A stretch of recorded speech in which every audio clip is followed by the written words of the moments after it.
Reconstructing philosophy.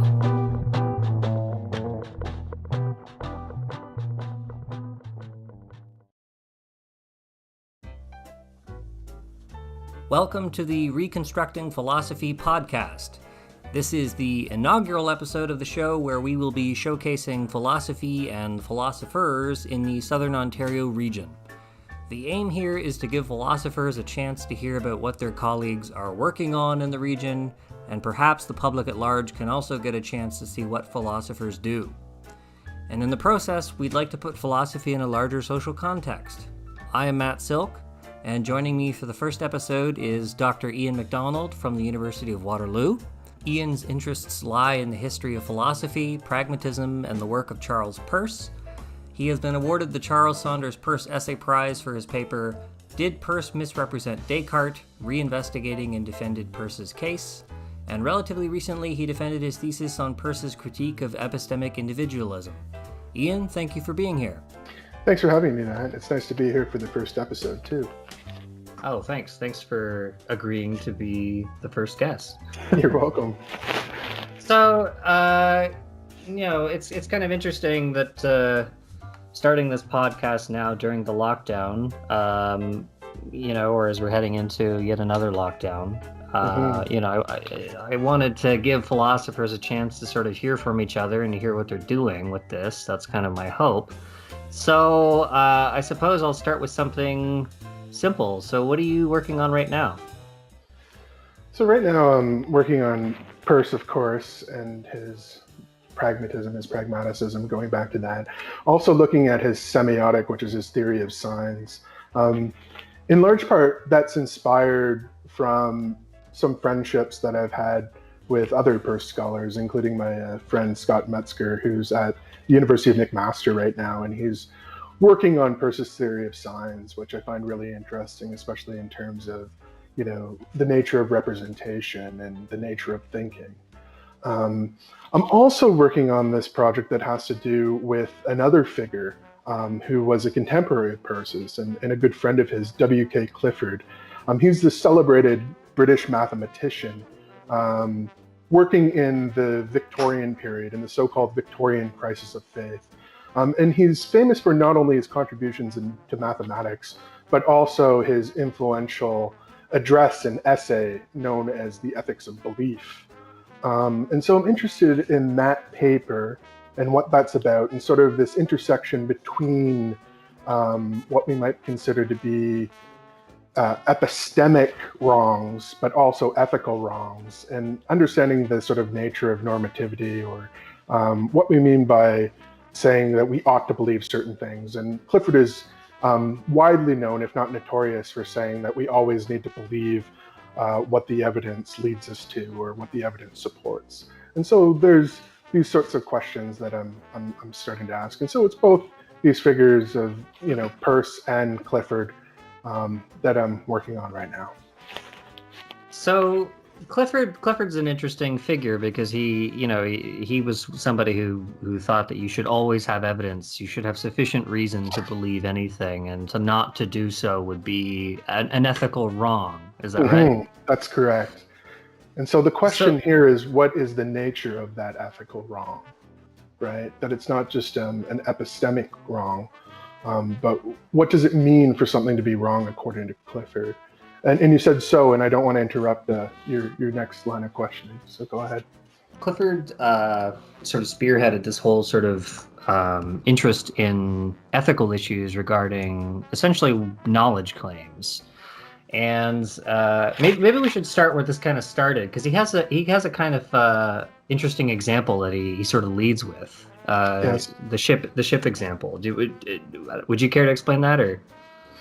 Sure. So he starts off the Ethics of Belief, which was first an address to what was known as the Metaphysical Society, and then was given in a journal known as the Contemporary Review. And this was in 1876 and 1877. And so he starts off the paper and the address with the ship owner example. And the idea here is there's a ship owner who is ready to have these travelers go onto the ship, but he notices that the ship is, say, not well built, or that it has cracks in it, and that it doesn't seem to be seaworthy. Now, it seems that the evidence there is pointing to the ship not being ready to take these travelers across the ocean or wherever they have to go. But instead of heeding that evidence, the ship owner tries to convince himself out of these doubts that it won't be seaworthy and into a belief that it is seaworthy. And he does this, it seems, by a kind of deception or delusion, in that he wants to put his faith in providence, as Clifford says, or to convince himself against the evidence. And there seems to be something wrong with that. Now, the question about what the nature of this ethical wrong is one that comes up in the literature. And the work I'm doing now has to do with Clifford's account of the conscience and the community. And to sort of jump the gun here, my paper is going to be called Conscience and Community, Reinvestigating Clifford's Ethics of Belief. And it's going to try to look at some of these other features that we can get into if we'd like. But the ship owner example is one where the ship owner sees that there's evidence of damage to the ship, that it's likely not to be able to successfully go on this voyage. But he convinces himself out of that by stifling his doubts, Clifford says, or by, sort of not investigating this further, but believing that Providence will take care of these people. And one thing I should add here is that the Metaphysical Society was very much a debating society that had to do with this crisis of faith. So they're considering issues like whether or not they could still believe in God in light of, say, the writings of Charles Darwin, especially The Descent of Man and Origin of the Species, which threw, accounts of religion then, especially Christianity, into question about what is our place now in the world, particularly when it comes to, everything from the Genesis story to man or human beings having dominion over everything else on the planet. And so this really was something where you saw an intellectual confrontation between those who were staunchly defending Christianity and those who were so-called agnostics, or wanted to see where the evidence would lead one and maybe didn't suspend judgment on some of these matters or not endorse them because the evidence didn't support them. So agnostics such as Clifford himself, but also T.H. Huxley, so-called Darwin's bulldog, right? Among other figures in the society. And it's interesting talking about this in the context of the sort of larger social and historical context, because while the Victorian crisis of faith was obviously the impetus behind perhaps some of these debates, they're still relevant today, not only for moral issues, or not only for religious issues rather, but because the issue still stands. I mean, we can see how this can be relevant to even COVID now, right? Like, yes, what should you believe about vaccines or the virus, or what should be done, and should you believe certain things or claim certain things without sufficient evidence, right? Yes, very good. There's also this aspect, though, that Clifford talks about conscience as being fundamental, and that conscience and community need to be aligned, or there needs to be a supreme allegiance between the two. Why is this relevant? Because he thinks that conscience is a faith in humanity, or a faith in fellow members of society. And that matters because it sets up this state of trustworthiness, right? Where you're not going to say something that you don't have evidence for, or in spite of the evidence. And you're going to try to be as truthful and candid as possible.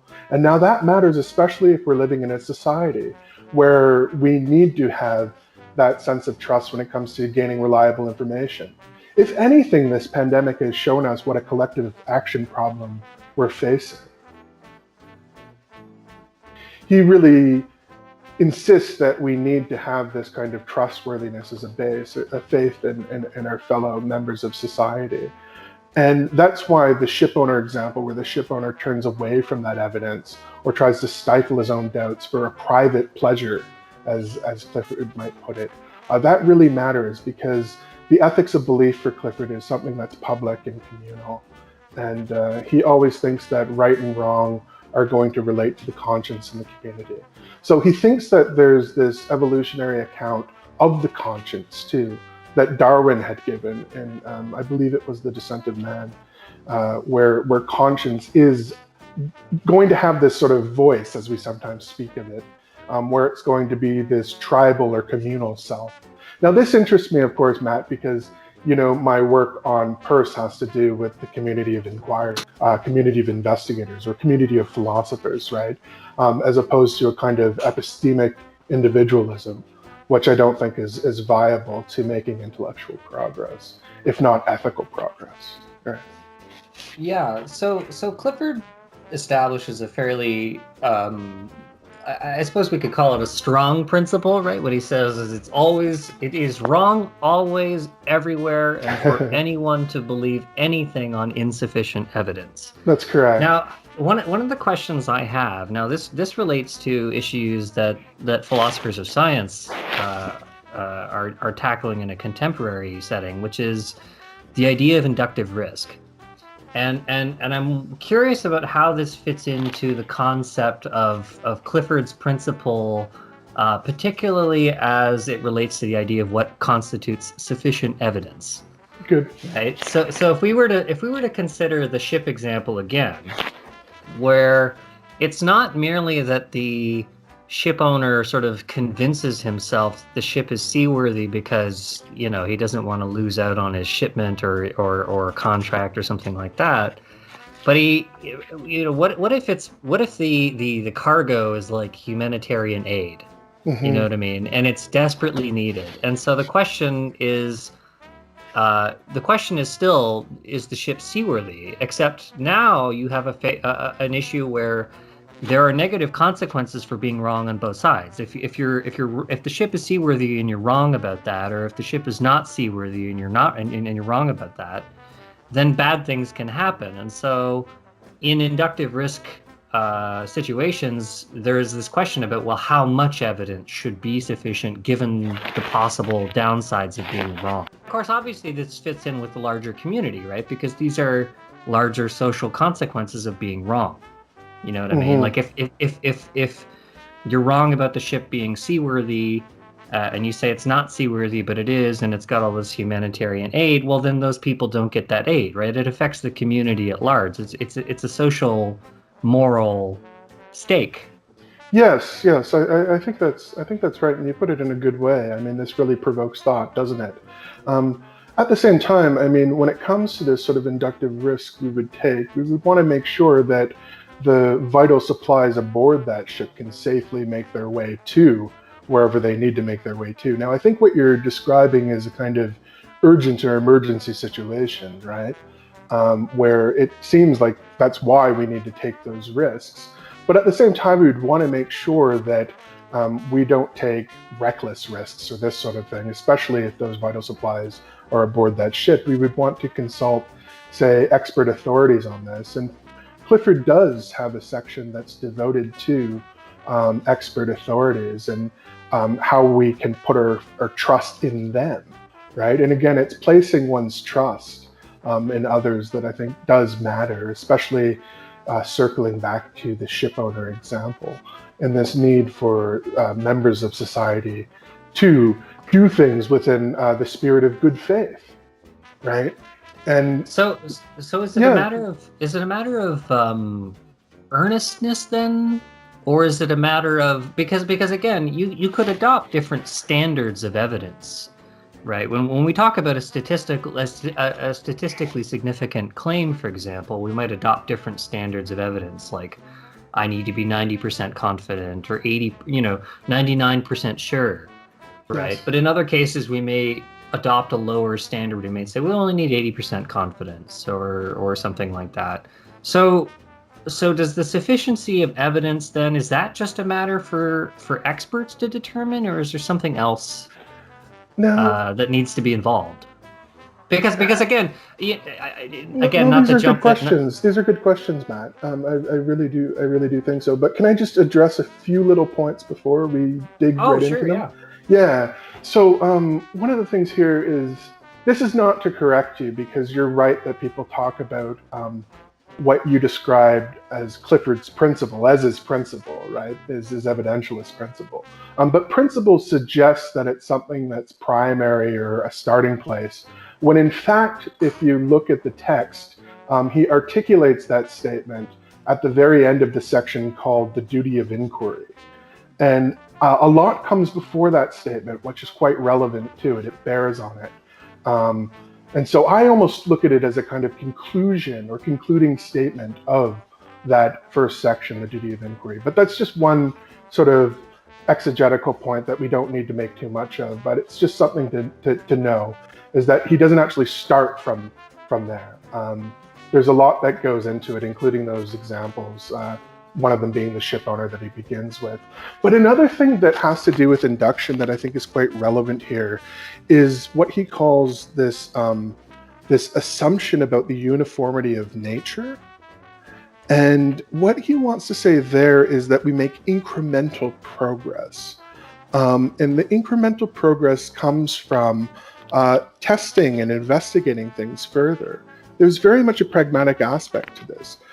So he talks about, say, a rock, and we can start with the rock as a simple example. The rock is going to have a place, it's going to be there at a certain time, it's going to have certain properties. And the question is, what kind of circumstances are going to allow us to understand more things about the rock, even from a geological perspective or a mineralogical perspective, right? It doesn't seem that the weight of that rock, for example, will be affected from the place where it's at, unless you take into consideration these things that have to do with latitude and longitude and like little slight variations that would affect its measurement. But what Clifford wants to say is that there's this uniformity in nature that we're going to discover, and we're going to discover that through our investigations and our other methods. Now that relates to the points you're making about induction, and you're sort of focusing on sufficiency of evidence, and I think that's really important too. But just if I can say one more thing. I just want to tease it. Sure. I mean, I'm not trying to challenge Clifford. I think really what I'm just trying to do is tease apart what sufficiency means. So here's where I wanted to turn, because there's two faces of this, right? Where you could talk about recognizing that you have insufficient evidence, right? Insufficient is going to be key here. And that's what he wants to illustrate with the ship owner. The ship owner realizes there are cracks in the hull, realizes that the ship was not well built, realizes that if you were to keep putting a ship on these voyages, it would get weather beaten and be liable to sink. And Clifford, of course, experienced this himself when he was in a shipwreck, right? And he's writing at a time when there were the so-called coffin ships. And the coffin ships were ones where people would send them out on voyages deliberately so that they would encounter disaster and sink, and then reap the insurance money of those. So he's tackling a problem that is really there during his time. But I want to point out that sort of recognition of that we have insufficient evidence, or we have doubts, creeping doubts, or melancholy reflections. These maybe pangs of conscience, right? Where we're wrestling with our conscience. We're hearing maybe even this sort of internal voice that tells us, oh, we'd be doing something wrong if we were to believe in something that's opposed to the evidence in front of us, or the evidence we don't have, or the insufficiency that we find. Sure. So, but then where? Right. So who is the arbiter? Like who gets to say what is sufficient? You see Right. what I'm thinking of an example. Like even think of the what is this, the AstraZeneca vaccine, and they're worried about it causing blood clots, right? And so there's the question of there where you say, well, people under 30 or 40 or whatever shouldn't get or they may be at risk because of blood clots. So do you recommend, if I'm an expert and I say, yeah, go out and get the vaccine, how do I determine whether my evidence is sufficient? if I might be wrong, right? Because ultimately, if we're good Peirceans, right, maybe eventually we'll all agree one day, we'll all coalesce around an answer. But if we're not there yet, what is sufficient evidence? This is a very good question, but I would want to ask: sufficient for what? Is it that the vaccine, in this case, the AstraZeneca one, isn't going to cause blood clots, and we're worried about those blood clots, or is it that it's going to, say, make us impervious to COVID-19, right, or the coronavirus? Not coming down with COVID-19, I should say.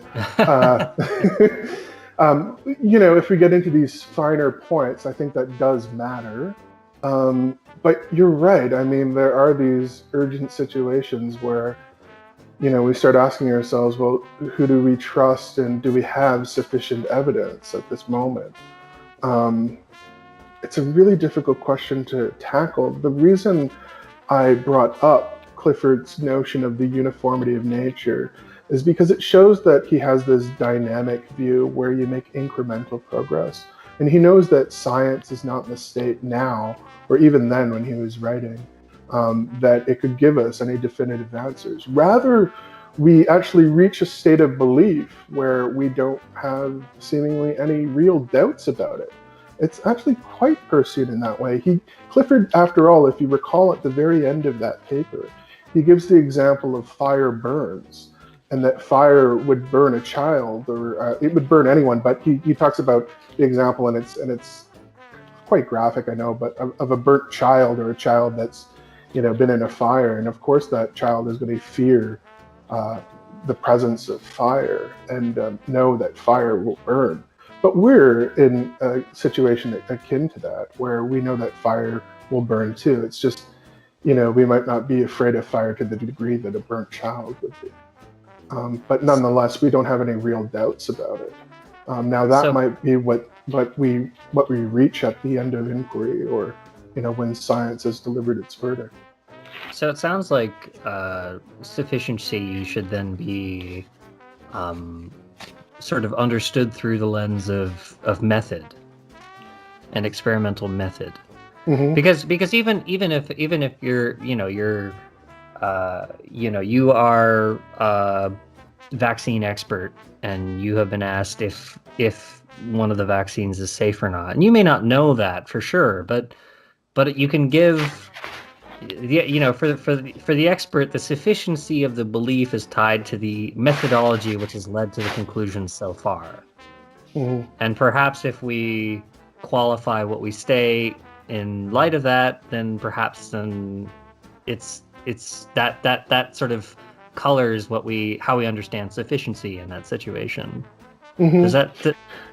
I think though that you and I would concede this, wouldn't we? That maybe we just don't have a large enough sample size or enough time to figure out whether or not those vaccines are as safe as, say, other vaccines that we have, right? Sure. I mean, yeah.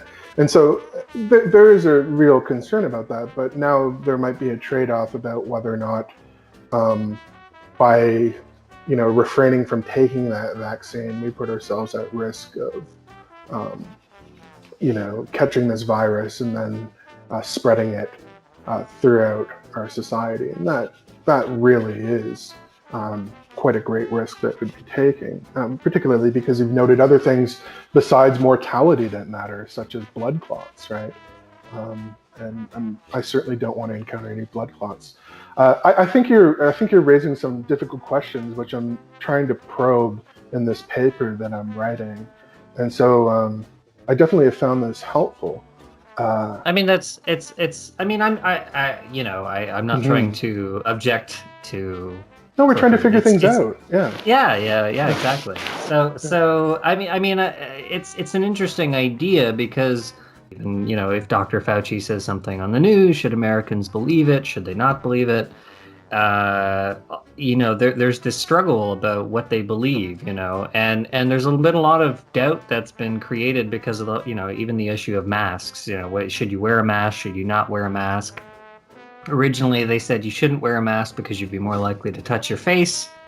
Right. And now they've learned more things about how COVID spreads and how COVID works. So now they say wear a mask, right? So that's a case where the experimental method has led to a refinement of our thinking based on what we now know, right? Mm-hmm. But the sufficiency of the claim at the time, before we knew that, right? Like, is it Mm-hmm. sufficient to say that you shouldn't wear a mask? I mean, it's an interesting idea.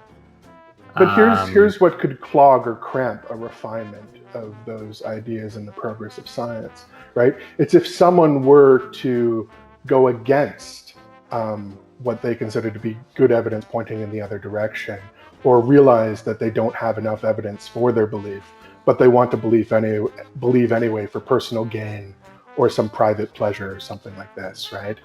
You can imagine certain scientists, particularly during the rise of science, that come up with hoaxes in order to fool the public, or someone tries to come up with a vaccine that doesn't actually work, and it could be for personal gain or whatever it may be. But that belief then cramps or stifles the sort of progress that we'd be able to make otherwise. And it also erodes the trust that we would have in one another. And that matters a lot for Clifford. and for creating any kind of coherent epistemic community.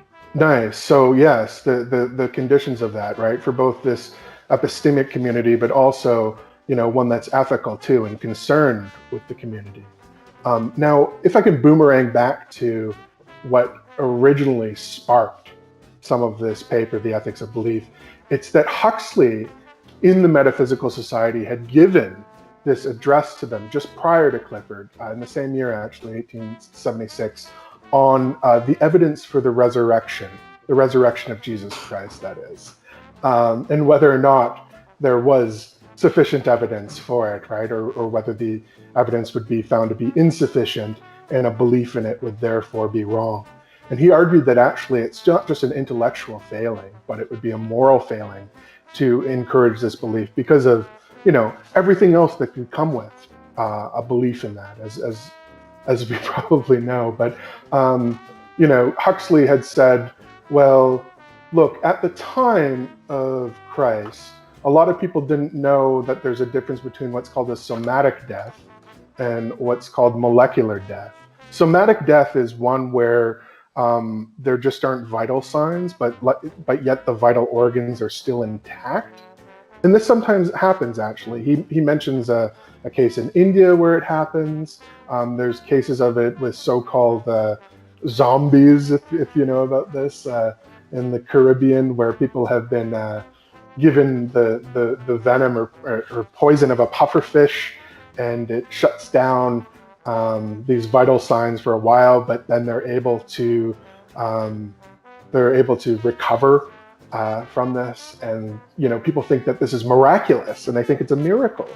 But if we know about these cases, and we know that physiologically and medically that this phenomenon exists, then we would have to rule that out, right? In order to say that something like the resurrection of Christ was this miracle, where you might say that the laws of nature have been suspended, or that you could have faith in it, where faith might mean the absence, or even in the face of countervailing evidence, you'd still believe.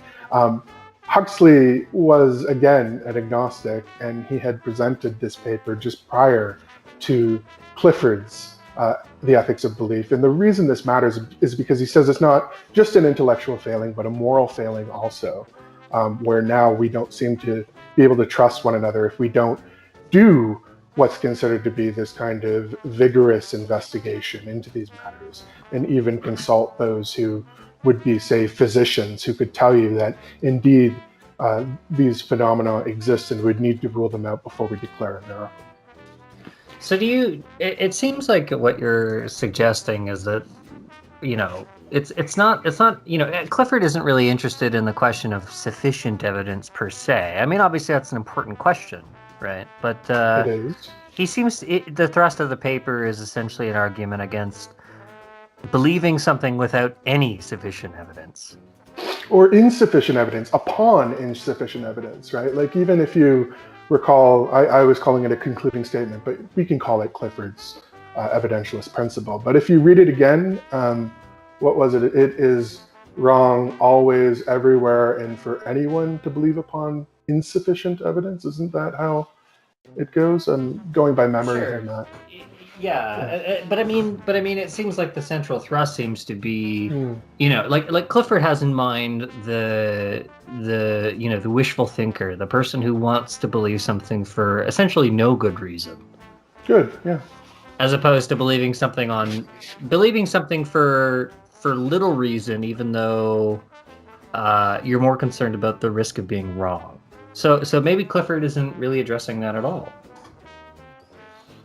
Can you just repeat the last part? I wasn't sure if I caught what you said there. Well, I wonder if Peirce is Clifford is more interested in, his target is more the person who wants to believe something for no reason. And of course, this is where he comes into conflict with James, because James tries to find some reason to believe, some occasion where it is okay to believe something without without any sort of sufficient reason, or without sufficient reason. But Clifford seems to be more focused on the person who wants to believe something essentially for no good reason. Okay, yes. I would agree with some of this. I mean, there is a distinction to be drawn between believing in the absence of evidence and believing despite evidence, right? However, I think you're right that Clifford is concerned about this wishful thinker, because his model here is one where that would be a kind of private, stolen pleasure or private interest as opposed to a public one. And remember that he talks about how if we were to believe something without any evidence for it, let's say we're the wishful thinker or someone who's just too rosy in their thinking, we might end up becoming credulous. And so there can be this sort of slide from thinking that this is a one-off case, but then eroding our powers to investigate things, right? And maybe eroding our critical thinking as well. But that slides us down this slope where we could become credulous in our thinking and believe, nearly anything that we're given, or become gullible or naive. And then we pass that on maybe to the next generation. He's worried about this, right? That this could be generational, and successive generations do this. So we might not be able to recognize whether or not someone lied about something or believed something upon some wishful thinking, right? Because it might be that it's not going to be easy to go back and investigate the matter. But if that happens, then we're almost betraying the next generation of thinkers and also eroding our powers of inquiry. And so we're violating that duty of inquiry, as he says. That's how I take him to be reasoning about these matters. It does make you wonder. I mean, the fact is that, if we're not, even if you're just thinking about this in terms of critical thinking, if you don't practice at it, you're going to get worse at it. You know what I mean? Right. Particularly if you have these bad practices, which, you've somehow convinced yourself to stop this critical thinking because of your own personal pleasure or one's own personal pleasure, right? And one's own private stolen pleasure, as Clifford might put it. And I agree. I mean, he's encountering charlatans as well during his time. And they're trying to make a buck off other people and do so illegitimately. Okay. Would you? Sorry. Go ahead. I wanted to follow up. So would you condemn the ship owner and condemn the ship owner in the way that Clifford does, right? I mean, in the way that Clifford does. I mean, it's easy to say that if the person who's only sort of worried about his own bottom line and sort of convinces himself that the ship is seaworthy despite the fact that it's clearly obviously not. I mean, obviously in a case like that, it's easy to say that the person has acted on insufficient evidence. But I mean, the question then becomes, if you're going to say, well, you can't believe or you shouldn't believe anything on insufficient evidence, well, then a lot a lot of what follows is going to depend on how we understand sufficiency. And I think, and I think part of what I wonder about people like Clifford is whether he's thinking about this in all possible contexts. Like, is it a universal standard that applies to every situation, or does the sufficiency and standards, do they change and alter depending on it? And maybe, you know, are there some cases where we might decide to do something based on very little evidence because we're more worried about what we might do if we're wrong? Yeah, so the cases that he brings up are ones where you might think of like a vital or noble lie that you would tell others who might not be in a position to properly, say, investigate these matters or come to the right conclusion. He's thinking about, say, the erosion of religion, and even now people will think that, oh, in order to be ethical, you must be religious. And he's clearly going against this and doesn't think that by telling people a half-truth or telling them what just is a lie, a gentle lie, maybe we might characterize it, is something that's good. He thinks that that shows a kind of craven crookedness, to use his term, and that rather we want to, say, yell the truth from the top of the tower, right? And it's something that each person would need to confront. He thinks that there's something really important about veracity and intellectual honesty that relates to ethics. And I tend to agree with him insofar as he outlines that. Can I? Yeah. I mean, eventually I want to talk about how to make our ideas clear, but sure. but I think I do have one final sort of question, which is, so Clifford establishes a fairly universal claim, right? That it's always wrong to believe something without sufficient or to believe something with insufficient evidence, right? So it's a fairly universal claim. And James, in his Will to Believe, comes along and kind of says there are a few occasions, even though James is largely sort of sympathetic to Clifford in terms of what his central point is, right? But James kind of says, well, there are some occasions, there are some exceptions to that rule. Based on the kind of research that you're doing, do you feel like you're inclined to accept that maybe there are some occasions, as James would suggest, or do you think that Clifford is just right that it's just always, it is literally always the case that you have to have sufficient evidence to ethically believe something? Yeah, I mean, I haven't arrived at a conclusion yet, and I'm still researching it and thinking more about it. I wanted to put more of the spotlight on believing upon insufficient evidence, right? Because I think Clifford really holds that when it comes to right and wrong, these things are rather obvious. And he does actually say things like that. Now, that might not, satisfy you when it comes to some of these much harder cases, or even when it comes to James, who wrote, quite a while after Clifford had died, and Clifford didn't have a chance to respond to James, unfortunately. So I'm still thinking of these cases which have to do with a kind of urgency, right? James gives one where he talks about someone who is a mountaineer who climbs a mountain and goes on this alpine adventure and then finds that they're stuck in this situation where they have to leap over a chasm, right? And if they have confidence that they'll be able to leap over the chasm, that might give them a better chance.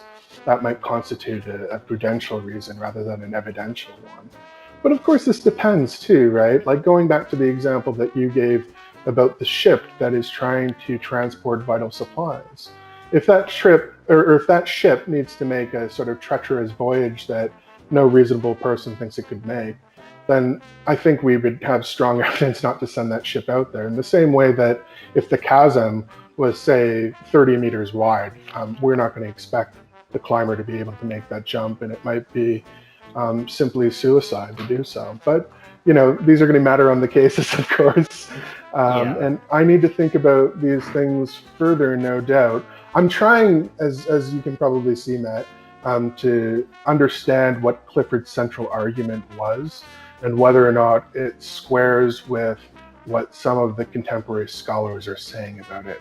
Now, one thing that they say is that we should turn away from Clifford's evidentialism and turn instead towards a virtue-based account that Clifford seems to give, especially when I was talking about, say, the credulous character, where that would be a kind of viciousness, right? Where the credulous character is going to be liable to believe in things with almost no evidence or very little evidence. And they want to, the contemporary scholars that is, tend to want to shift the focus. Now, what I want to say is that Clifford's evidentialism actually supports his naturalistic account of virtue ethics.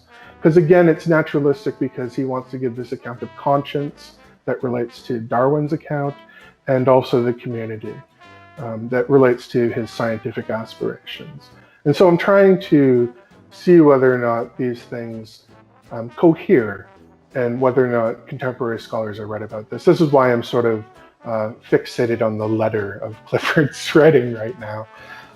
But the questions you ask, I think they're ones that are quite thought-provoking, and ones that need to be further considered. And so I'm doing that, and I may get to it actually at the sort of end of this paper that I'm writing, where I can start to look at some of those evaluative considerations and questions.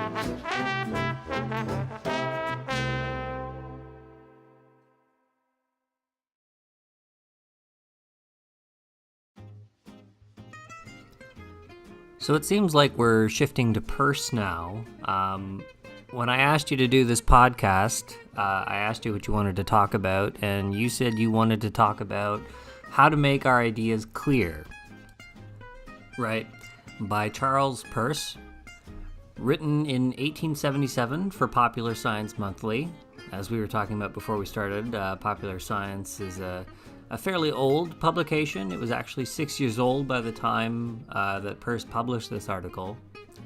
I think the first question I want to ask you about this, we've talked about this paper before. Why did you want to talk about this paper? So, I mean, when you invited me to do this podcast, and I think it's going excellently, by the way, Matt, I'm really proud that you have invited me as a guest and had me on. You also wanted me to talk about some of the work that I was doing now, which is why we went into a kind of vast discussion into Clifford, which I really enjoyed too. But the reason for looking at Peirce's piece, How to Make Our Ideas Clear, is that I think it's one of two of his greatest, if not most influential articles, the other one being The Fixation of Belief. And that's the first one in this essay series. But it really gets to sort of the rudiments of his pragmatism, and what's called the pragmatic maxim is featured in it. But it's this question about, well, what do we mean? And when it comes to having any idea, what do we mean when we have that idea, or what does that idea mean, right? Now, it could be an idea, a sign, a representation, but we want to know what we mean so that we don't fall into confusion or fall into linguistic traps, metaphysical ones even. And I think the reason for focusing on this article is because it's such a nice stepping stone to so much of Peirce's work. I mean, Peirce does think that there are, problems with the way he presents his core sort of argument in How to Make Our Ideas Clear. He comes back to that. But I think the reason for focusing on it is because it's so essential to his project of pragmatism, which he continues to work out over the course of his life. Okay. Yeah. I wanted to ask you before we jump straight into the nitty-gritty of Peirce, because I agree that this is probably one of the more fascinating articles that Peirce has written. That along with the Fixation of Belief. Mm-hmm. But before we jump straight into that, I want to ask you, how did you end up becoming interested in Peirce and Peirce's work? How did you end up becoming interested in pragmatism? Right. So it started off about maybe 8 years ago when I took a course at the University of Waterloo with Shannon Day, who became my supervisor for my dissertation. And that course intrigued me so much. It still does, because I found Peirce to be very refreshing in that he offers an alternative to, say, some of the epistemological commitments that I'd made previously. So originally, before I took up this project of trying to understand Peirce and trying to study his work, I had been really interested in contemporary epistemology, especially, these questions about, well, what is the nature of knowledge? What do we need in order to have knowledge? Is it true belief and justification plus something else, or is it even a matter of belief? These sorts of questions. And at the time, I was working on what's called virtue epistemology. So that's where we're talking about certain character traits that might give one a better chance of gaining knowledge, and then knowledge could be even constituted by having certain traits, such as intellectual honesty, open-mindedness, this need for accuracy, truth-seeking, etc. And so by taking this course, I found that there was a whole different pattern that we could use when it comes to looking at intellectual matters or even questioning, right? So it's, for Peirce, there is this need for knowledge, or this search for knowledge that we have, but he comes at that in a way which I found enlightening. So he talks about the fixation of belief as the end of inquiry. Now, let me just take one step back so that we can understand this and unfold some of its intricacies. Normally, when we would ask a question, even on any intellectual matter, what are we searching for? We might say we're searching for the truth, right? But the nature of truth is rather puzzling, as you know. There's the correspondence theory, there's a coherence theory, deflationist theories, all sorts. And Peirce says, well, you get a diversity of opinion, if not conflicting opinions, on that question about what is the truth, or what is the nature of truth. But we have a better grasp, he thinks, of what the nature of belief is. And he says that at least one feature of a belief is that it will make us apt to act on it. It will prepare us to act on it. But it instills within us a kind of habit, or sometimes it's put as a disposition, so that if I believe, say, that the keys are in my pocket, my right pocket, I will go to reach for my right pocket when I need my keys, right? The same as if I believe that fire burns, I'm going to be sort of careful around a fire and not stick my limbs in it, knowing that, if I did that, they would probably be destroyed. Now, what Peirce wants to say is that when we reach a belief, we reach this state of satisfaction, an intellectual satisfaction at that. And what he means is that you would reach a state that you would no longer have any doubts, any real doubts. And now that matters to the sort of project that he has, because there's this belief-doubt account of inquiry. And if you want me to go on, I can sort of sketch some of the details of how he comes to this, and especially his opposition to the Cartesian spirit that seems to animate much of contemporary epistemology. Very briefly, Descartes wants to have a reconstruction of philosophy where he's able to undo or get rid of the prejudices he's held for so long, maybe even since childhood, and also withdraw his mind from the senses and to push doubt to its limit, a kind of methodological doubt, so that it would satisfy even the most extreme skeptics. And Peirce thinks that, in order for Descartes to sincerely pursue this project, he has to somehow try to unravel or eradicate those prejudices. But Peirce doesn't think that Descartes could do this from entertaining what are methodological doubts, right? Doubts such as maybe an evil demon is tricking me at this moment, and I'm not actually, having this podcast with you, but it's simply a product of the evil demon's it's doing. All a figment of your imagination. Please don't trip me out here. Right? And so Peirce thinks that you would need these real doubts in order to actually shake those prejudices or beliefs, right? To get rid of those habits that the beliefs involve. And that leads him to reject this project that Descartes proposes. And it's one that, even John Dewey had talked about this, the quest for certainty, right? And that Descartes trying to achieve a kind of absolute certainty, as much as humanly possible, we might say. And just for anyone who may be unfamiliar with pragmatism, so and this is kind of interesting because in the paper, Peirce talks about this, right? When he's talking about belief and doubt, he says, well, this is, typically these words are more associated with religious matters, but he's just talking about sort of ordinary belief and doubt, where belief is a state where you just sort of naturally are sort of prepared to act in the world, and doubt is that situation where you're not. You literally have no habit of action that would allow you to know what to do next. That's right. And so it could be like a very pedestrian example. Say I'm at the grocery store and I'm at the checkout line buying my groceries, but I haven't formed a habit of whether I pay with my debit card, credit card, or cash, right? And it may be that I start having this moment of indecision and hesitancy about what I should pay with, which form of payment I should make.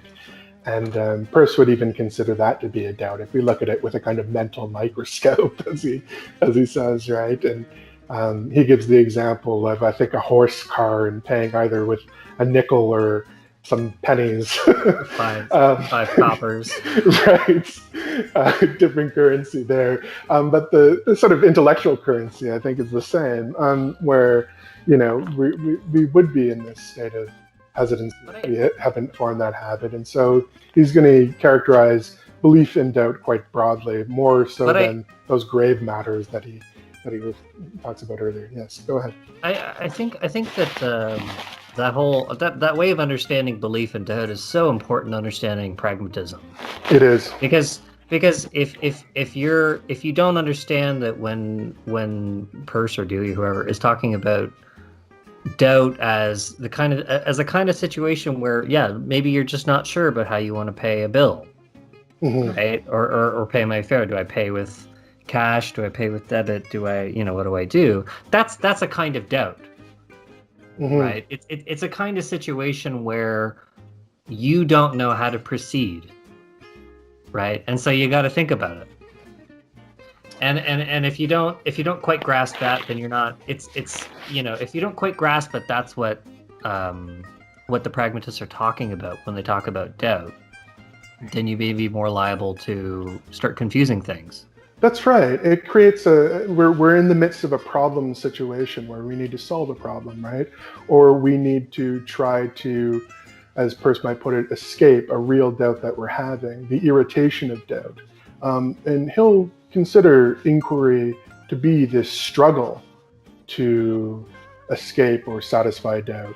And he thinks that eventually we're going to, if we continue doing it successfully and investigating it successfully, reach a state of belief or settled opinion. And it could be one that, at the end of inquiry, the object of inquiry, that is, would be one of the settlement of opinion or the fixation of belief, or a state that is unassailable by real doubt. And now I think you make the crucial point that belief, that notion of belief is so important, right? It's not just something that we entertain before our mind, or something that might have vividness in terms of, our perceptions of it. Rather, it goes back to the Scottish psychologist Alexander Bain, and what he says is belief. He characterizes belief as what someone is prepared to act upon, right? And Peirce actually thinks that Bain deserves to be considered a forerunner of pragmatism. Of course, Peirce will consider this, along with James, to be a new idea for some old ways of thinking, and talks about this river of pragmatism that includes everyone from Socrates, Aristotle, to Berkeley, Scotus, Duns Scotus, to Bain, including so many others, right? He sees pragmatism in a lot of figures. I've heard Benjamin Franklin and all sorts of figures. Sure, but to circle back to your point, I mean, you're absolutely right that this notion of belief is essential to understanding what pragmatism is, according to Peirce and according to others who are considered to be classical pragmatists, including James and Dewey. There's this interesting thing that comes up in pragmatism, and I think maybe it might be worth talking about, which is the idea of paper doubts versus what Peirce calls feigned hesitancy, right? That there's a difference between it not actually doubting what you claim to doubt and sort of kind of pretending to doubt for the sake of scientific inquiry and for the sake of investigation. Right, because all the pragmatists talk about how, if you don't have a real doubt, then you're not really talking about anything in the world, right? Like you're worried about all kinds of things that are possibly just sort of imaginary, right? But science requires that sometimes we sort of force ourselves to be doubtful about things. So I'm just wondering if you can speak to perhaps the difference between feigned hesitancy for the sake of scientific inquiry and the idea of paper doubts as understood by Peirce. Okay. So there's actually quite a bit there, right? Because Peirce is going to talk about feigned hesitancy later in terms of a kind of pragmatic imagination. And now this might not be the sort of irritation of doubt, what you get with what you might consider genuine or real doubts. It's rather you're to imagine what you would do in a certain scenario or set of circumstances. And oftentimes a pragmatist is going to try to contract a habit or a rule of action. Peirce gives the example of his brother, actually, who reacts to his mother's dress being caught on fire. And his brother, I think it might be Herbert, who immediately grabs a mat and then, snuffs out the fire on the mother's dress, thereby averting this obviously, very bad situation. And there Peirce asks his brother, how did you do that? How did you react so quickly? And he says, well, I had been imagining what I would do if this scenario were to occur, and I had contracted this sort of habit. Now, Peirce thinks that the imagination here is one that can allow us to contract this habit.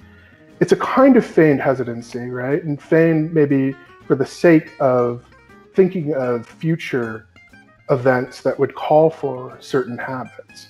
Now, is that a paper doubt?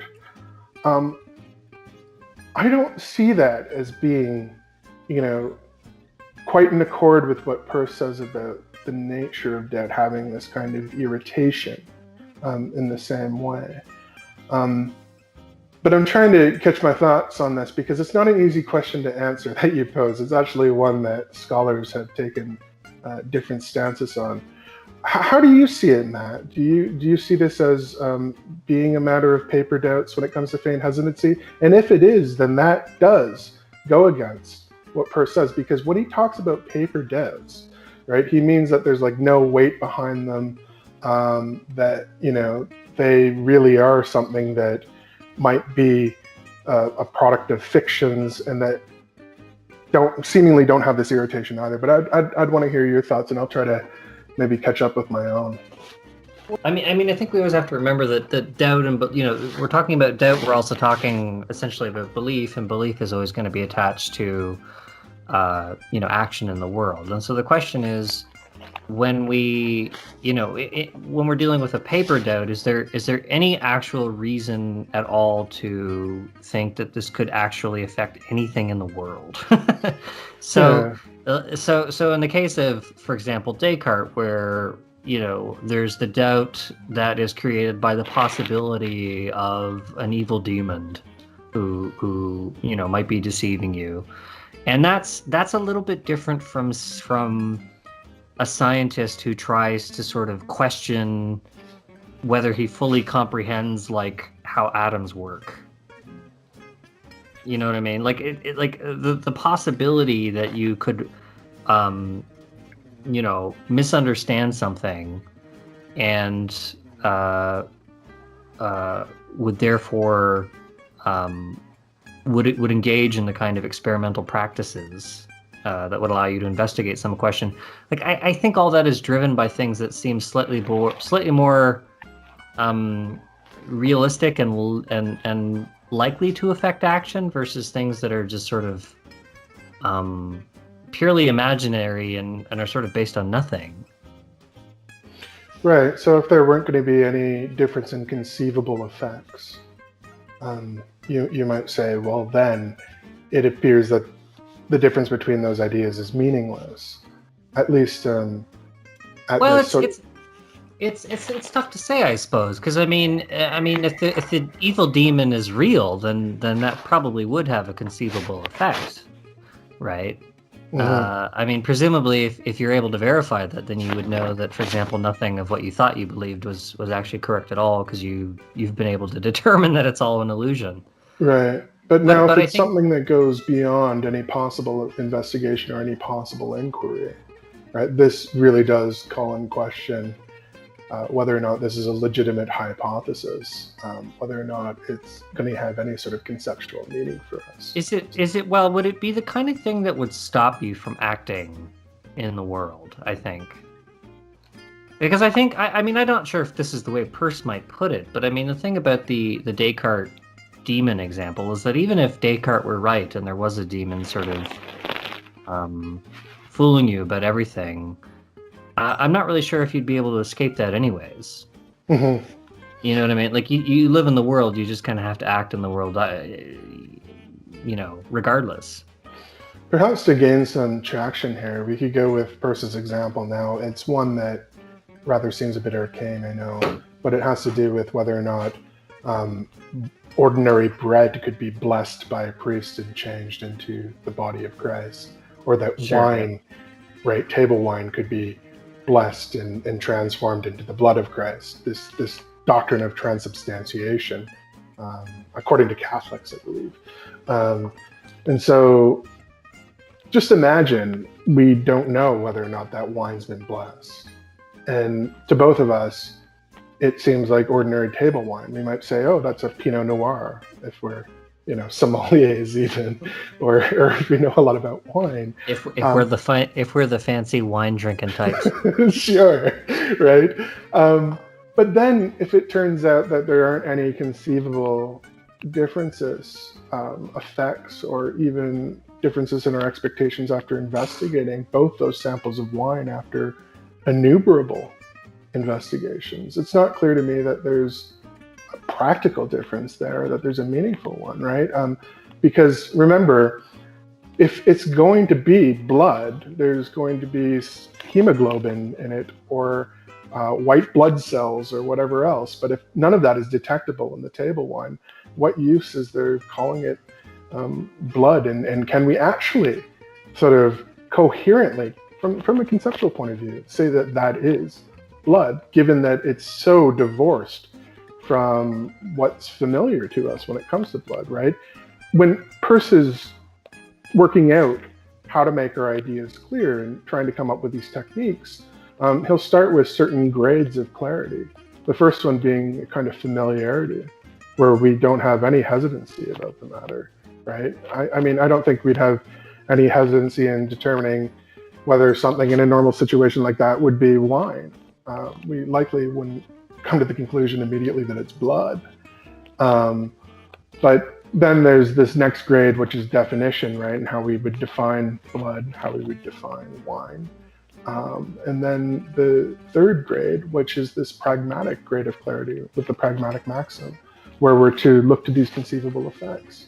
And if those conceivable effects are no different, it's not obvious to me how there's any sort of difference between them, right? It's sort of, we would need to make our ideas clear by investigating these matters as much as we could. And if we sort of try to stipulate that something is beyond all investigation and all possible investigation, we seem to hit a pragmatic wall there, right? And And so it might be that that's the kind of way of responding to both this evil demon supposed hypothesis or possibility and the possibility of transubstantiation.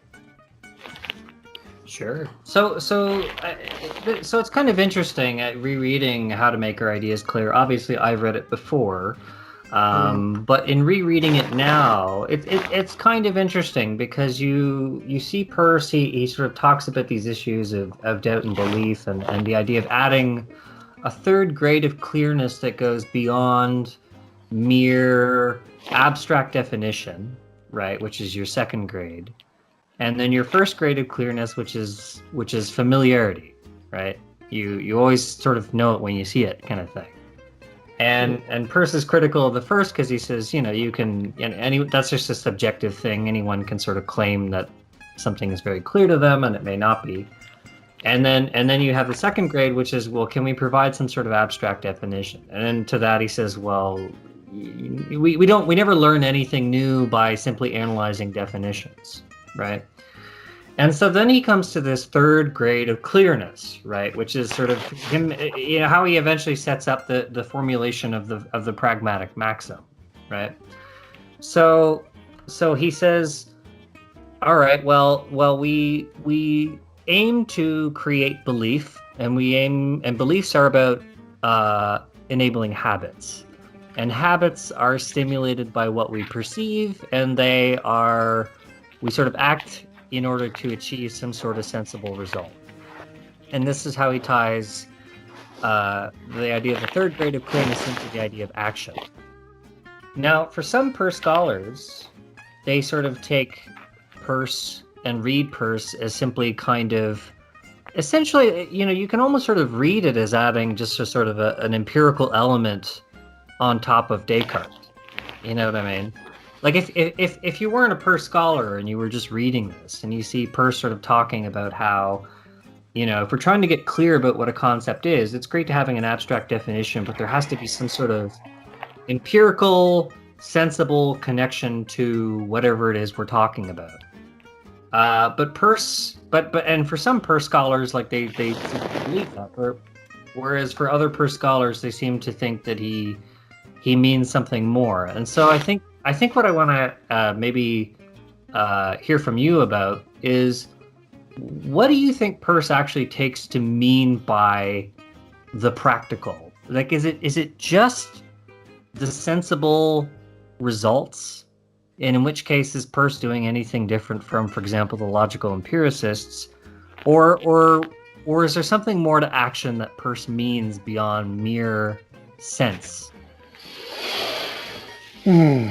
Right. I mean, the word sensible there can be misleading, right? Because he'll talk about experiential too, right? Experiential results or conceivable ones, something that's going to relate to the mind, particularly because he has this view about concepts explaining concepts or ideas explaining ideas and not trying to break free of that. But there's a kind of, as he puts it later, rational or intellectual purport to these concepts. So we refine them. Right? Even in our concept or idea of blood, we've refined it over these years. I mean, water would be another good example, right? With H2O and understanding the properties of it. But we could do the same thing with wine. Now, when it comes to the practical, I think we need to maybe go back a bit and think of the kind of model that Peirce is adopting when it comes to the fixation of belief too. Because he wants to relate this kind of pragmatic insight that he reaches with this third grade of clarity to the method of scientific investigation too, right? And then we can start talking about the practical in those terms, in terms of community of scientists or community of inquirers who are accumulating information about the world. The question that interests me about Peirce, because I'm not a Peirce scholar myself, but I've read Peirce. I've studied pragmatism, and I think part of the issue I have with Peirce, and the question I'm always trying to sort of get from him is sort of when we're talking about action, are we just talking about the sensible results? Because there are times when he sort of writes as if that's all he's talking about. If for example, if we're talking about blood, the sensible results of what we might expect for how we identify blood is probably changed from 1878, right?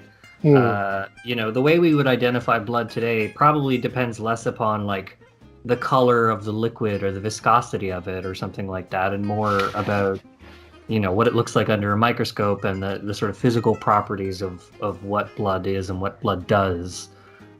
Those would be tied to how we would identify blood today, right? But you can talk about that purely in terms of the sensory qualities that you would expect. But when we're talking about action, action isn't just about what we see, it's about what our aims are. And so I think one of the questions I've always had about Peirce is does it matter what the question is? I.e., does it matter what the question is in terms of what the answer is? Because if people can ask different questions of reality and sometimes get different results. Peirce talks about this when he talks about the idea of a cheerful hope that, if we push the process of investigation to find a single solution to each question. Now, of course, the question might be different. I might ask different questions about a certain property compared to a scientist in a different field who might ask certain questions about that property. And so the question, therefore, I think I'm trying to get at is, for Peirce, does it matter what the question is, or should any possible community always come to the same result, or does it matter what our aims are? I think it does. So let me see if this helps. So when we're trying to, say, explain some surprising phenomenon, right? Maybe it is that you and I go out on an adventure and we see that there are all these fossils, and they look to be marine fossils, but we're on dry land, and we're wondering, well, how did this come to be, right? And we know that, there isn't any water around us, at least not now, and we keep rummaging through the soil, say, and we see more and more fossils, and we wonder first maybe whether someone planted them there or just disposed of a bunch of marine fossils, say, on that land site. But we might also come up with another hypothesis, right, after thinking about this a little further, and think whether or not at one time that piece of land that we're standing on was covered by a body of water, and that there were all sorts of marine life there, and that marine life had died and left these fossils there. And then we have a hypothesis, right, which for Peirce is so important about the creation of hypotheses. And that has a real practical component too, but it's not one that just translates into immediate action or one that's just actions of the moment. There's a kind of creativity involved in coming up with a hypothesis that's explanatory, or as we might say, adequate, or something that would tell us why that phenomenon is there. And so I think we would really need to add this point about hypothesis and the generation of hypotheses. And just to use a bit of jargon here, Peirce will call this abduction, which nowadays is normally considered to be inference to the best explanation. But for Peirce, he's not really sure whether it's going to be the best. It's just a matter of coming up with a hypothesis that could be tested further. But coming up with that hypothesis is actually a creative process. And it's not one that just, relates to, say, the stereotype that you and I and Matt probably encounter as pragmatists or pragmatic thinkers, which is that pragmatism just is about what's expedient in the moment, or what's about action, or even it's got a sort of worse connotation, right, in politics when they ask what's pragmatic, and think that you just do whatever will give you the results that you want. Can I ask you personally? Now Peirce seems to think that, he says this, that that we have to have this cheerful hope, and that even if it seems like we're not going to find an answer, in the far future we may come up with something, right? We have to sort of think that way, and he talks about historical secrets of the past that may have been buried and we may not find again. And he sort of says we have to have this kind of cheerful hope. Now, the interesting thing is that historically, in terms of inquiry, he's not necessarily wrong. Like I was reading not that long ago about the Bronze Age collapse, and how recent studies have been able to demonstrate that possibly the reason for the Bronze Age collapse is because of environmental disasters, which they've been able to potentially corroborate by finding pollen samples from the time and investigating those. And I'm sure at the time of when Peirce was writing, that would have seemed fantastical, but to us, we've been able to do it. So should we really have the kind of faith that Peirce has or seems to have, or should we be a bit more skeptical about his optimism? Well, let's look at the flip side of that question, right? You're asking me whether we should have this cheerful hope or maybe even investor confidence in it. But with Peirce, he'll talk about how we may be liable to block the road of inquiry, right? By making certain assumptions, or we say, we'll never be able to discover that. Or, well, that's going to be just beyond our ken or our grasp.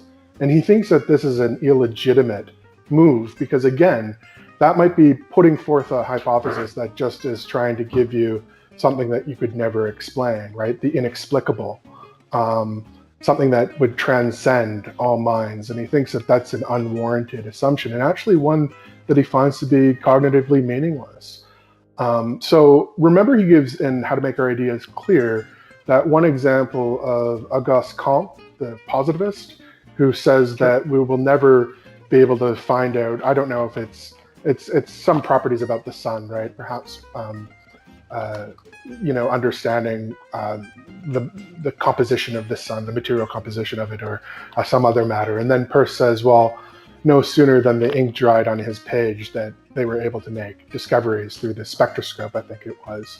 Peirce was really interested in the sun and solar phenomenon and eclipse and all that. So I want to look at it maybe from the other side, right? Not so much this cheerful hope, this confidence that if we keep marching on, if we were to do that and keep doing it in the long run, we would, eventually reach the fixation of belief or the settlement of opinion. But rather, if we make certain assumptions, let's say, block that road to inquiry, then they can actually end up stifling investigation. Maybe in the case you're talking about with this clothing that they found, or polymers, was it? No, pollen. Pollen, okay. So that that discovery wouldn't be made if some, say, archaeologist or historian said, well, that's just going to be completely beyond us and we'll never get there. I mean, that can, create a barricade towards inquiry. And we've seen that happen before. It's kind of a tricky question, because on the one hand, it's very easy to say something like, there are lots of questions for which we didn't think we would have an answer, but now scientific progress has now allowed us to test and find things and to pull things from the earth and to check it and to turn it over and look at it and investigate it, right? Even the secrets of the universe, even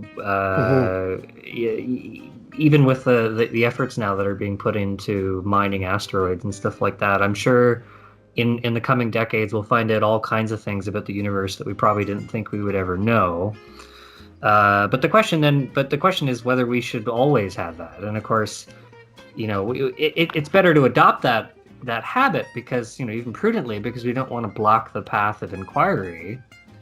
But if you're willing to say that there are certain things for which we may never know, then are there certain kinds of claims that just will never have a truth value?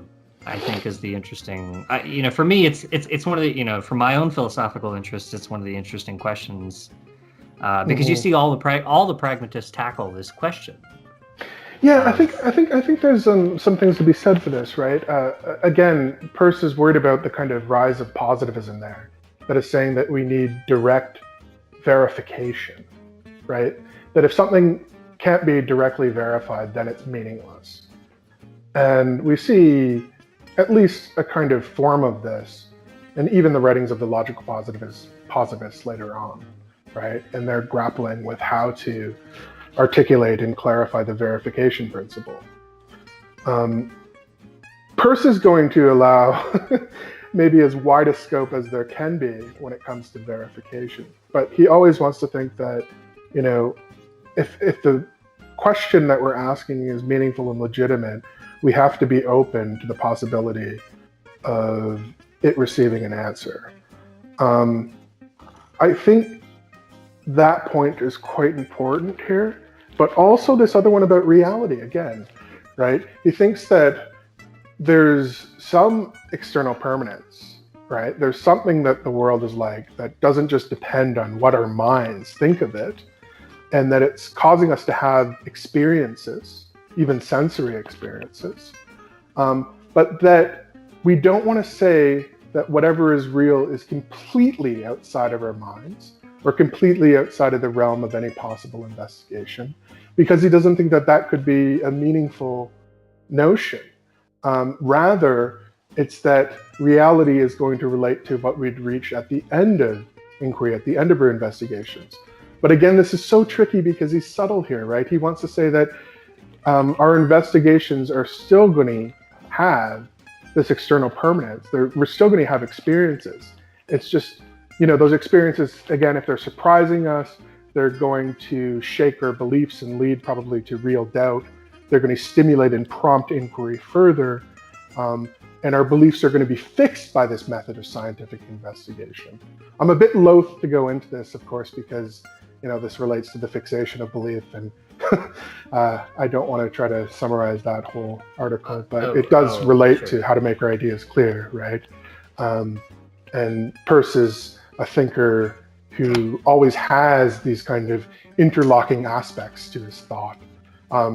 He's aspiring to be systematic through and through, and it actually leads, at least for a researcher like me, to always have material and to always have things to look at. But for others, it might be a bit daunting. Nonetheless, I think those two things do relate to this point of discussion that we're having, especially when it comes to the rise of positivism during Peirce's time and how he sees this as blocking the road of inquiry, the way of inquiry, and also this view of reality that he wants us to see the relevance of, right? Because the other view of reality, and this relates to contemporary issues too, is that reality is just whatever is there and beyond our minds, say, and it could be beyond our minds ultimately, right? Beyond all our investigations, transcends our minds. And Peirce actually starts to think of this as the nominalistic view of reality that he wants to combat, because he sees it as cutting ourselves off from, even things like we'd talk about qualities or habits. And if you're to ask about, say, a law of gravitation or a law of nature, what kind of reality does that have?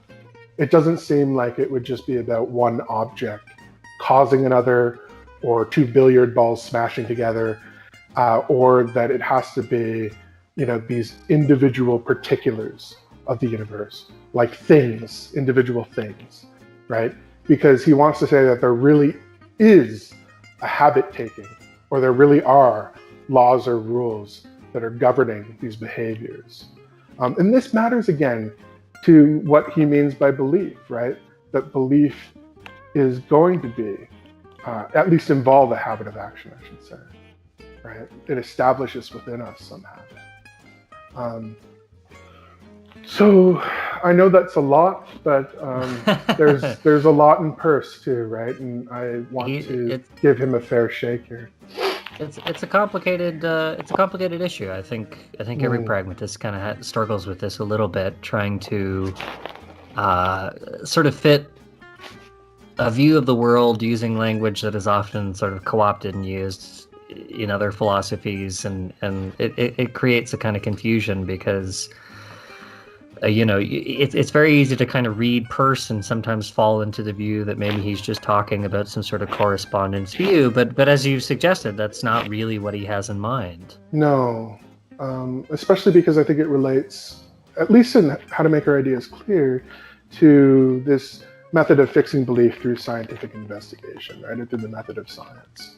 And that itself is a complex matter. Would you mind if I ask you a question, Matt? And Sure. it's a general one. What do you see as the most significant points of overlap between Peirce and Dewey? And what do you see as the most significant differences? Or difference, if I can put it in the singular there. So I think, I mean, I don't know if I'm comfortable enough as a Peirce scholar, because Peirce has such a complicated system. How about we stick with How to Make Our Ideas Clear in the fixation? Sure. Well, yeah, we can confine. I mean, if we're just talking about how to make our ideas clear, I mean, it's kind of interesting because there are some parts of the paper that I read and I see areas where I think Dewey would probably disagree, but then there's so much. I mean, in terms of the belief doubt framework, the idea of trying to fixate belief through experimental action. I mean, I think the spirit of the paper is definitely in keeping with Dewey. But there are little issues or little areas where I think Dewey might be somewhat more resistant. Like it's interesting at the beginning of the paper, towards the beginning, when Peirce is talking about music in the air. Are you familiar with what the example I'm talking about? Yeah. So Peirce starts talking about how we perceive the individual notes and how that's different from the air. But I think for Dewey it's a sort of an inverse from the way that Peirce sort of describes it. For Dewey would probably say we're more likely to hear the music as music, and then later on distinguish the individual notes. Mm-hmm. We don't perceive the individual notes. That's not how you perceive music. So for Dewey, it's more a matter of this sort of larger experience that we then make distinctions out of.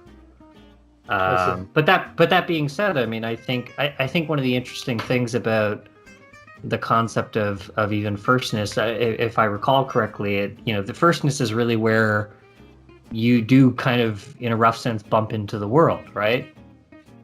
That if you believe something about the if you believe something, yeah.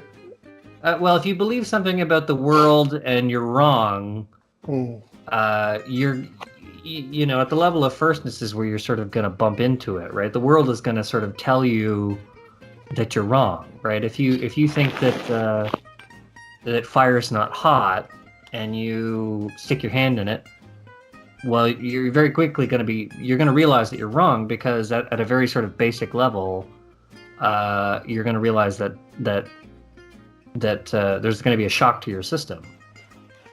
Yes.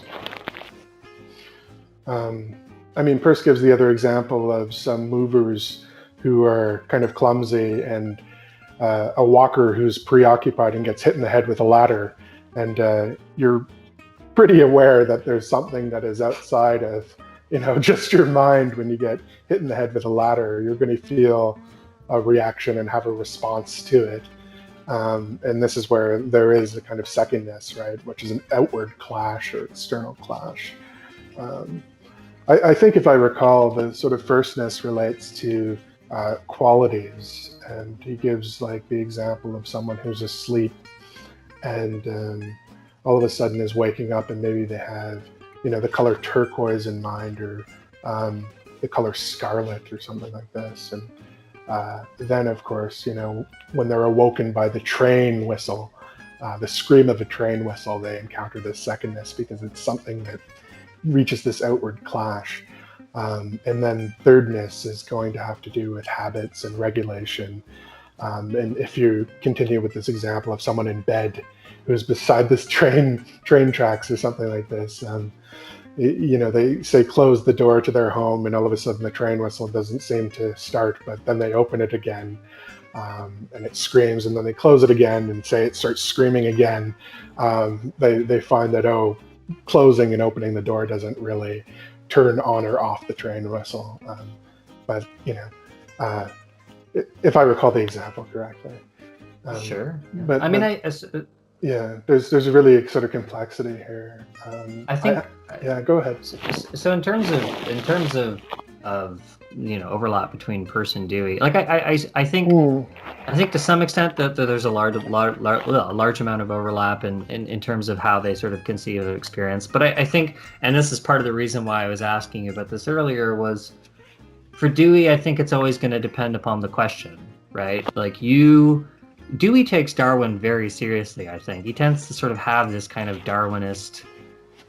basic Darwinist sort of framework in mind when he's talking about inquiry, where, any organism is always just trying to adapt to its environment. And so the kinds of questions that we ask are always going to depend upon those kinds of interactions.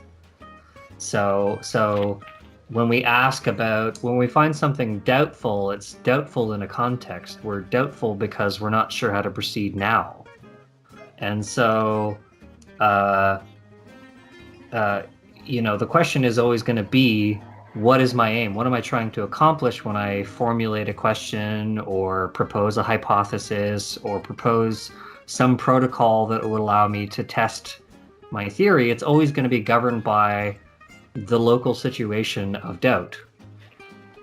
And so if I come up with some sort of question and I go talk to someone else about it and they start questioning me, well, then we may go back and forth and we may sort of form some sort of a community of inquiry.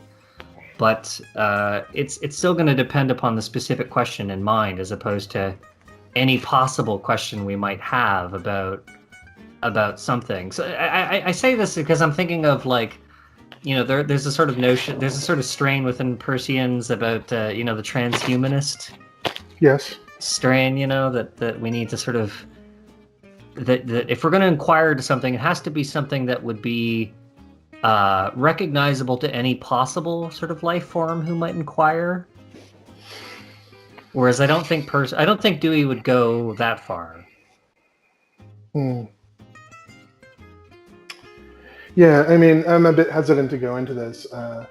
It's complicated, right? Because, again, it probably relates to Peirce's theory of signs too, and he doesn't want to make what he considers to be sort of anthropological or psychologistic commitments, where that means that something like even logic needs to reduce to what the mind is like, or even phenomena for that matter.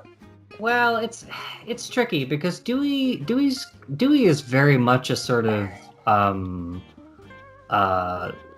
not a behaviorist, but he's the kind of person who sees mind as a kind of a process. A mind is a kind of activity. We are mindful of things. You know what I mean? Like, mind is to be mindful of something is to sort of consider it and reflect on it and inquire about it and consider its relationships to other things, right? Like, he doesn't see mind as being a kind of ontologically different thing. You know what I mean? So for him, it's I suppose there's a sort of psychology, but it would be a psychology that it's applicable to almost all living beings. You know what I mean? In terms of just adaptation to an environment. So I think here is one point where Peirce and Dewey would agree, right? Because Peirce reacts to this notion that you find in, say, the classical empiricists, which is that the mind is roughly maybe like a blank slate or a blank piece of paper, and it takes on impressions, and it's passive, right? It passively receives impressions. Whereas Peirce thinks of the mind as active, right? And that there's something inferential about even the perceptions that we're having. And so we bring something to our experience. It's not that we just passively receive it, right? We're just not receptors in that way. Sure. But this activity of the mind is really important. He thinks that all thinking is active, and even, thinking in terms of signs is going to be this active and generative, this generative, maybe mode of being is the way to put it. But yeah, okay. I was just going to say, I think that's probably an area where they are probably very close, because Dewey'd be the last person to say, well, let's try to figure out what the world or what the universe looks like from the perspective of nobody. Yeah, we're not just spectators, right? Yeah. Well, this is what he calls the spectator theory of knowledge, and he's very critical of it. So, in that regard, I think Dewey and Peirce are probably largely on the same page. I think so too. Can I ask you a question? Sure, yeah, go ahead. Okay, so one question I have for you is, what do you see as the prospects or sort of broadening horizons for pragmatism, and how pragmatism relates to contemporary philosophy, and what sort of relationship should it have with contemporary philosophy? What do you think? I mean, I realize this question is rather tough, because we might ask, well, what sort of pragmatism do you mean, right? It's a kind of family concept. Yeah. Under that umbrella, there are variants. But if we're to even go with Dewey's version, or a Deweyan version of that, how do you see it as connecting, contrasting with contemporary philosophy, and what can it bring to the table, so to speak? It's kind of funny, because you're right. I mean, of course, it's going to depend on what kind of pragmatism you adopt. And the interesting thing about Deweyan scholars is that they often tend to go into social work, or they tend to go into education, or they kind of often want to do anything but philosophy. You know what I mean? And Dewey himself was often he seemed to be a bit disheartened about how fixed philosophy tended to be. Right. Philosophy tends to be a profession that's very set in its ways about certain things. And I think it's kind of interesting, because you see both in How to Make Our Ideas Clear, where Peirce mentions how Descartes wanted to reconstruct philosophy, which is obviously what Dewey, he used that kind of slogan too. I mean, as a pragmatist, because I kind of wanted to ask you this question too. And I think the thing that all the pragmatists tend to coalesce around is the idea of the experimental method as being sort of paramount over a lot of. I don't want to necessarily dismiss all metaphysics, because, again, I mean, what we count as metaphysics, and what's good metaphysics, and what's bad metaphysics is a kind of complicated question. But I think the idea of looking to experimental methods and experimental methodologies is probably where I would see the future of philosophy, looking at the scientific method, both as it applies to practicing scientists, but also to the way we operate in our normal everyday world. Like even the example of a COVID vaccine, right? A COVID vaccine has one of the vaccines has a potential to create blood clots in people who are under a certain age, right? And so, does pragmatism have anything to say to that person? And I think that it does. So I think there's a lot of things that pragmatism can add to today, but at the same time, there's this issue of how much does the profession want to change? So there's this complicated issue of what can pragmatism add to philosophy versus what can pragmatism add to the lives of people who are outside of philosophy. Mm-hmm. And it's a tricky question. I mean, for philosophers, what I would like to see, I mean, ultimately what I would like to see if there was some sort of reconstructed philosophy along a pragmatist line of thinking would be a real investigation into values. Because I honestly think that a lot of the way that many people understand values and what values are and how values influence our thinking are very much motivated by philosophers. It's so common now to hear people talk about how values are all subjective, and I do wonder if a lot of this comes from certain kinds of philosophers from certain eras that may have been more influential than they may have realized. Or possibly sophists too, who want to just say that it's all relative, right? And maybe that human beings are the ultimate measure of all things.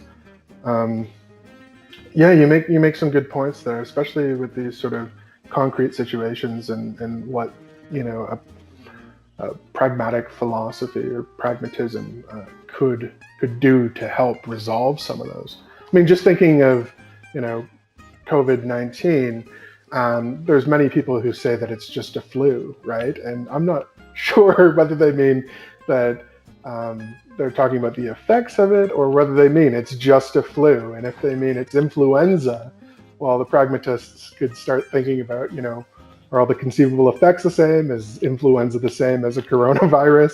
And you could start teasing apart that sort of misapprehension. Right? And people do fall under these misapprehensions, and pragmatism, of the Peirce stripe certainly tries to stop that from happening with how to make our ideas clear, figuring techniques that would do so, to make sure that we don't stumble into confusion. Well, I mean, I think one of the more interesting things even about the whole COVID sort of pandemic has been the cases where it's been clear that certain habits of action just are better. You know what I mean? Like, it's better for you to wear a mask. It's better for you to get vaccinated. It's even though it may not necessarily be better for everyone all the time, ultimately it may be a better thing to engage in lockdowns and restrictions, because ultimately it prevents other things from happening, and we have evidence that can actually corroborate those kinds of claims. And I think that's one of the interesting things about the scientific method, as you sort of see it practiced in real life in front of our very eyes. Where a year ago we had this virus, and I remember when we first saw that the virus was airborne. When we learned that, right? That wasn't known before, and so all of our habits about how we interact and what we should do and not do, all that changed in light of that evidence, right? Because you're either the kind of person who thinks that evidence should affect the way you act, or you aren't. And if you're the kind of person who thinks that values are completely subjective and what you ought to do is completely subjective, well, then evidence shouldn't really matter to anything you ever do. So yeah, you're making me recall Clifford, though, here, with these considerations about evidence, too. But I do agree with that point. I think one thing, with contemporary philosophers that kind of strikes me as in need of some further questions is something like metaphysics and this concept of reality that Peirce brings to the table, right?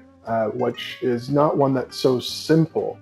It's not one where philosophers just say, well, there's got to be a reality outside of our minds, and it's like irrespective of what we think about it, and maybe absolutely transcends our minds. I think these are sort of dangerous assumptions at times, because they don't consider alternatives to those views, including a conception of reality that's going to relate to the end of inquiry. In the fixation of belief, right? Or whether we talk about truth and don't bring up these same pragmatic considerations again. I'm wondering too about how to approach contemporary philosophers who don't share these views, right? And have sort of really maybe hardened notions about how like reality is or truth is. Sorry, go ahead. It's so funny because like for Dewey, right? I mean, Dewey, if you read a lot of his earlier work, he sort of talks about changing philosophy, and he talks about, people who are critical of Dewey's conception of logic, for instance, and they don't realize that like how contemporary philosophers understand logic and how philosophers at the turn of the century would have understand logic is a very different thing, right? And so, but for Dewey, I think he kind of realized later on in life that when he was trying to sort of reconstruct certain terms or try to use terms in a way that was sort of contrary to the sort of going philosophy at the time, he became much more willing to sort of just say, well, now I'm just talking about this. So the example I'm thinking of is truth, right? Earlier in his career, he was willing to talk about truth a lot more than he was later on. And later on, he was willing to sort of just say, well, I'm talking about warranted belief or warranted assertability. And it's almost like he kind of gave up in a way, where he was just sort of giving up on the project of trying to change philosophy, where he was just like, all right, this is just what I'm doing. This is just what I'm talking about. And I don't know if that's for other Deweyans, like I said, a lot of other Deweyans, they tend to not stay in philosophy. They tend to get into social work, or they try to get into education, or they try to get into, other sciences, because they're more interested in doing things in the world and changing it than just arguing about what truth is. Yeah, I mean, but of course, you and I find that issue fascinating, right? Well, and I'm thinking back to Peirce, who's trying to give us a way to clarify what we mean by that concept of truth, right? And doing so through belief in the nature of belief, rather than, becoming so focused and confining ourselves to the nature of truth and just sort of having these squabbles over it at times. Is there a way to clarify it or to elucidate truth through this pragmatic notion of belief? Well, I mean, if you think about it from a Peircean perspective, there's nothing more dangerous than saying something like, I understand and I know what an objective world is like a completely objective world. Because if you claim to know something like that, then there really isn't any reason to ask any other questions, is there? Right. To say that you have done investigation, to say that you know how something works, is a bit different from saying something like, I have a claim for which I can claim the authority of a mind-independent reality. I think this is a good question. Yeah, because I mean, even like someone like Peirce, he'll talk about this admission of ignorance, right? Or this willingness to learn. And there's a kind of fallibilism that I think resonates with a lot of people, actually, and that we need to learn these things. We need to learn by our mistakes, of course, but also learning is going to be this incremental process, and we don't want to block the way of it. And so, sorry, go ahead. I'm just wondering, do you think that fallibilism might be one of the more important things? I'm thinking about this in terms of our contemporary social context, but do you think that if we're philosophers and we're trying to, let's say, engage with the public as pragmatists, is fallibilism one of the more important things that we can preach, so to speak? The idea that anything is potentially revisable and that's okay.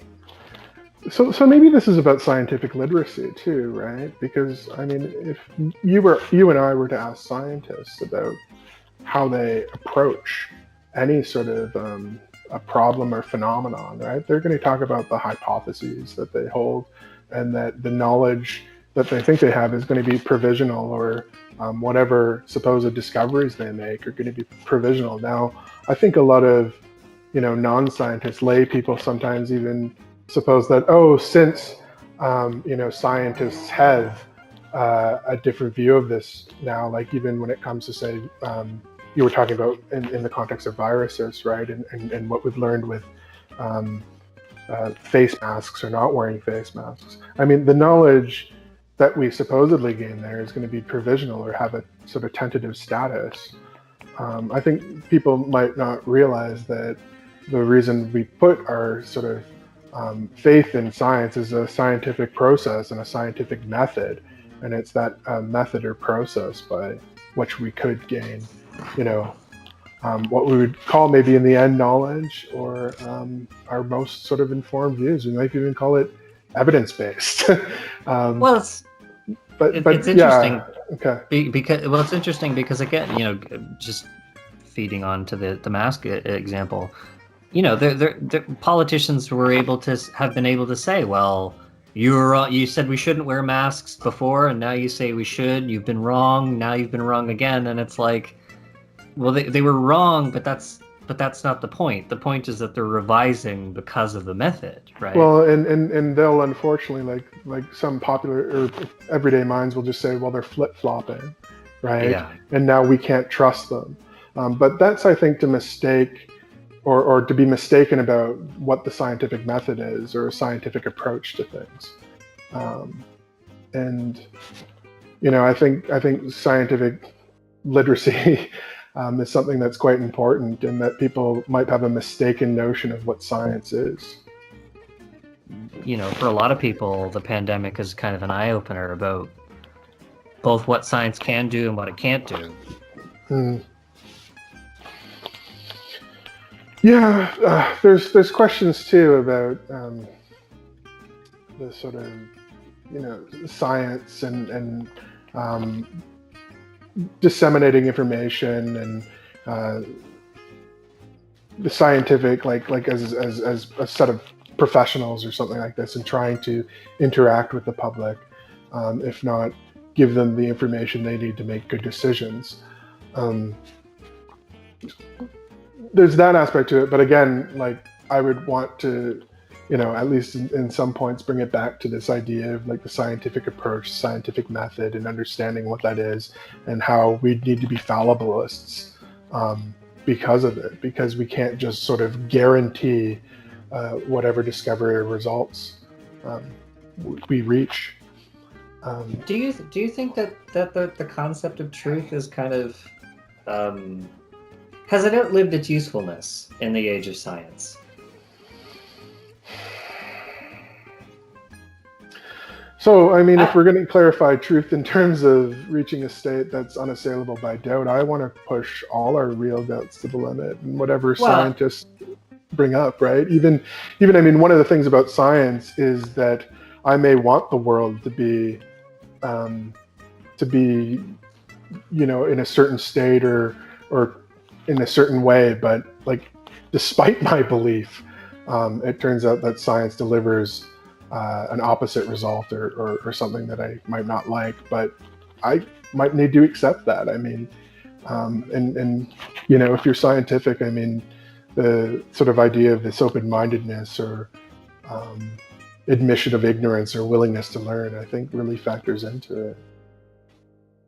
So do you think that so when I say truth, I'm not talking about necessarily I'm talking about truth as it's used and understood within a social context. Mm-hmm. So again, I mean, so many people tend to think that truth is just this kind of absolute claim that we're making about something, whereas for Peirce, I mean, there's the sort of ultimate truth that we'll arrive at the end of inquiry, but short of that, there are lots of things that we may call true today, but that we will revise or be willing to change tomorrow in light of new evidence. Yes. But for so many people, they don't. I think that's it's a step too far to get to that, because they say, well, you're saying something is true and now you're saying it's not. Right.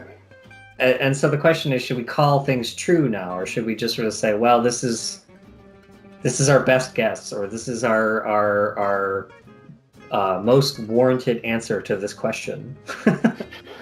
Right, or something that we might have a strong belief in now, but can be shaken by real doubts later. And, I think if we approach it in this spirit of science, then we'll come to find that, we are going to have real doubts about many of the beliefs that we hold now. It's just, truth seems to be almost aspirational in some ways, but Peirce at least thinks he can clarify it through talking about the fixation of belief, right, or the nature of belief. If we're talking about reconstruction of philosophy in a contemporary sense, I think we could probably start with not necessarily methods or anything like that, but to start with forums and the logistics of how we do philosophy, and mm-hmm. So not everything has to be dictated by what goes into a journal, No. So the ability to open up the field and the ability to relate it back to issues that are more publicly relevant, I think is a helpful thing, and it's a good thing for the field in the long run. Even if you want to keep the journals, because there's this tendency, there's this risk that philosophy just keeps looking more and more inward. Yes, and I mean, so what might push us outward is to remember that at least one starting place for philosophy is dialogue, right? A dialogue between fellow interlocutors who are trying to understand some question or wonder or doubt that they have. Going back to like these questions of the nature of justice, what is happiness, what is the good life? These are approached through dialogue often, and even that can benefit the sort of internal dialogue that we tend to have, right? When I'm, say, sitting at home in this lockdown situation by myself, wondering, well, what should I think about ethical and intellectual wrongs, and how should I approach this question that Clifford is asking, or this question that Peirce has, and engaging in an internal dialogue, and it can help by having that dialogue happen in these sort of forms that you're speaking of. I think unfortunately sometimes that doesn't happen, and that could be for all sorts of reasons, right? I tend to clam up a bit if I'm around many people and people I don't recognize, and I'm starting to wonder, okay, are they thinking that the ideas that I have or the statements I'm making are just preposterous, or do they think I'm out to lunch when I'm making these claims? And I think anyone who doesn't approach this discipline through dialogue and through an approach where you want to at least open your mind to something other that's what's in your own mind at the moment, really isn't approaching it in the right way. Yeah. I mean that's why we got to question what we take for granted, right? And especially the sort of suppositions that we're making, and sometimes the ones that we don't see, especially when our beliefs are so strong. Sorry, go ahead.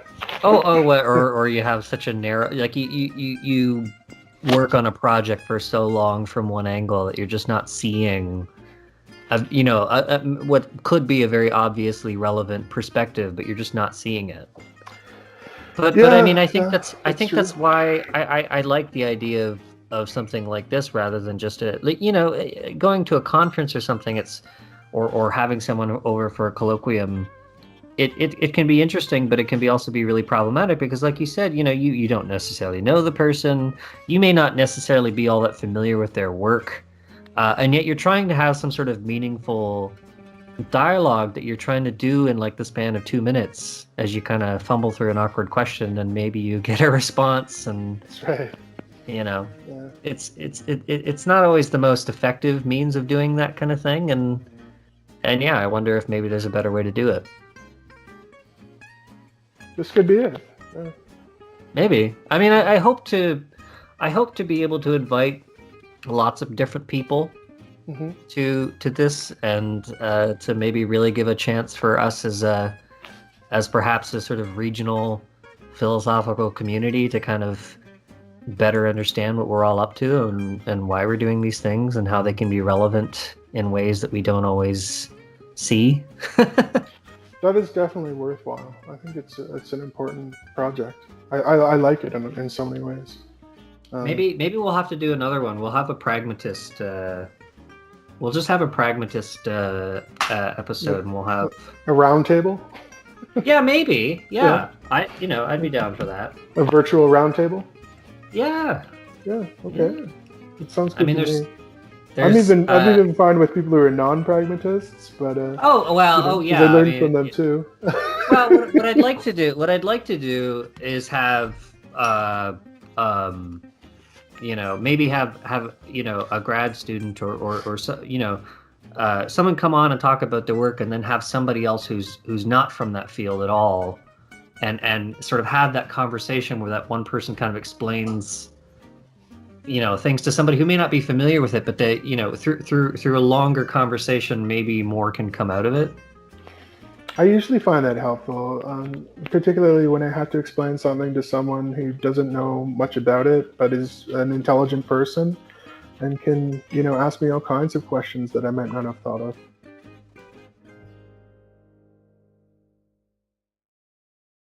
Alrighty, well, this has been, I think, a pretty fascinating conversation about Peirce and Clifford and the meaning of evidence and what we need for knowledge and the importance of these things in the context of the larger sort of social setting and who is claiming to know what and why. I think making our ideas clear in this way is probably one of the most important things we could do. So joining me today was Dr. Ian MacDonald from the University of Waterloo. Ian, I want to thank you for joining me. Thanks very much for having me on. It's been excellent. Yeah, you're a great first guest. I really enjoyed the conversation, and hopefully we can have you back on later on. I've really enjoyed it. Thanks again, Matt. Yep, alrighty.